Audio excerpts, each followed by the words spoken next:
Yemen ജയിലിൽ കഴിയുന്ന മലയാളി നിമിഷപ്രിയയുടെ മോചനത്തിനായി ഇടപെടൽ നടത്തുന്ന കാന്തപുരം AP അബൂബക്കർ മുസ്ലിയാരെ സന്ദർശിച്ച് save Nimisha Priya international action council അംഗം അഡ്വക്കേറ്റ് സുഭാഷ് ചന്ദ്രൻ.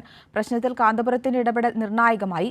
മോചനം സംബന്ധിച്ച തീരുമാനം ഇനി ഉണ്ടാകേണ്ടത് ദിയാദനത്തിന്റെ കാര്യത്തിലാണെന്ന് സുഭാഷ് ചന്ദ്രൻ പറഞ്ഞു. യമനിൽ വധശിക്ഷയ്ക്ക് വിധിക്കപ്പെട്ട് ജയിലിൽ കഴിയുന്ന മലയാളി നഴ്സ് നിമിഷപ്രിയയുടെ മോചനവുമായി ബന്ധപ്പെട്ട് കൊല്ലപ്പെട്ട തലാലിന്റെ കുടുംബവുമായുള്ള ചർച്ചകൾ പുരോഗമിക്കുകയാണ്. മാതാപിതാക്കളും മറ്റു കുടുംബാംഗങ്ങളും മാപ്പ് നൽകാൻ തയ്യാറാണെന്നും തലാലിന്റെ സഹോദരൻ്റേത് ഒറ്റപ്പെട്ട അഭിപ്രായമാണെന്ന് അഡ്വക്കേറ്റ് സുഭാഷ് ചന്ദ്രൻ പറഞ്ഞു.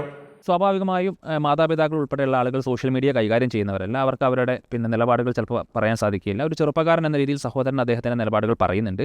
അത് മാത്രമാണ്, ഏകപക്ഷീയമായ നിലപാടുകൾ മാത്രമാണ് നമ്മുടെ മാധ്യമങ്ങൾക്കകത്ത് വരുന്നത്. അതിൽ നിന്ന് വ്യത്യസ്തമായി ആ കുടുംബത്തിന് വ്യത്യസ്തമായ നിലപാടുണ്ട്. ആ നിലപാടിൻ്റെ ഭാഗമായിട്ടാണ് ഇപ്പോൾ വധശിക്ഷ എന്ന് പറയുന്ന ഒരു തീരുമാനത്തിൽ നിന്ന് പുറകോട്ട് പോയിട്ടുള്ളത്. വിവിധ വ്യക്തികൾ മോചനത്തിനായുള്ള പണം വാഗ്ദാനം ചെയ്തിട്ടുണ്ട്. നിമിഷപ്രിയയുടെ വധശിക്ഷയിൽ നിലപാട് കടുപ്പിച്ച് കൊല്ലപ്പെട്ട തലാലിന്റെ സഹോദരൻ കഴിഞ്ഞ ദിവസവും പ്രതികരിച്ചിരുന്നു.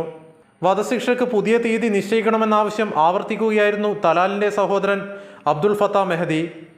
കൈരളി ന്യൂസ്, കോഴിക്കോട്.